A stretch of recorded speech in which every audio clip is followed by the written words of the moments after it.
এটা এটাকৈ আমি আমাৰ যিমানবিলাক আমি আঁচনি ঘোষণা কৰিছিলোঁ এই গোটেইবিলাক আঁচনি আমি অহা 15 ফেব্ৰুৱাৰীৰ ভিতৰত আমি সামৰণি মাৰিম।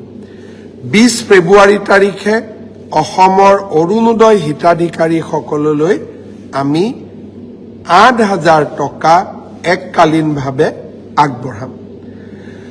শ্ৰদ্ধাৰ ৰাইজ, আৰু এটা মোক প্ৰশ্ন সুধি থকা হৈছে যে PWDৰ এছিষ্টেণ্ট ইঞ্জিনিয়াৰ, জুনিয়ৰ ইঞ্জিনিয়াৰসকলৰ নিযুক্তি কেতিয়া হ'ব?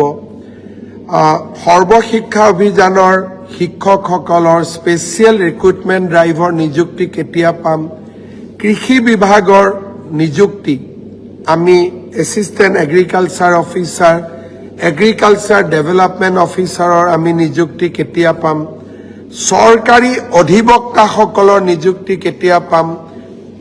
Public prosecutor, assistant public prosecutor, additional public prosecutor. মই আপোনালোকক বিনম্ৰতাৰে সৈতে জনাব খোজো যে অসম চৰকাৰৰ সকলো নিযুক্তি অহা 10 ফেব্ৰুৱাৰীৰ ভিতৰত আমি সামৰণি মাৰিম। এটা এটাকৈ আমি আমাৰ যিমানবিলাক আমি আঁচনি ঘোষণা কৰিছিলোঁ এই গোটেইবিলাক আঁচনি আমি অহা 15 ফেব্ৰুৱাৰীৰ ভিতৰত আমি সামৰণি মাৰিম। 20 ফেব্ৰুৱাৰী তাৰিখে অসমৰ অৰুণোদয় হিতাধিকাৰীসকললৈ আমি 8,000 টকা এককালীনভাৱে আগবঢ়াম। শ্ৰদ্ধাৰ ৰাইজ, আৰু এটা মোক প্ৰশ্ন সুধি থকা হৈছে যে PWDৰ এছিষ্টেণ্ট ইঞ্জিনিয়াৰ, জুনিয়ৰ ইঞ্জিনিয়াৰসকলৰ নিযুক্তি কেতিয়া হ'ব? সৰ্বশিক্ষা অভিযানৰ শিক্ষকসকলৰ স্পেচিয়েল ৰিক্ৰুটমেণ্ট ড্ৰাইভৰ নিযুক্তি কেতিয়া পাম?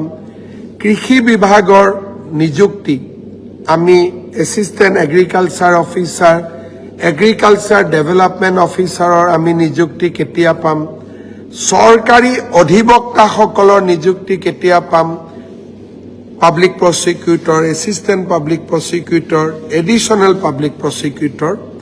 মই আপোনালোকক বিনম্ৰতাৰে সৈতে জনাব খোজো যে অসম চৰকাৰৰ সকলো নিযুক্তি অহা 10 ফেব্ৰুৱাৰীৰ ভিতৰত আমি সামৰণি মাৰিম।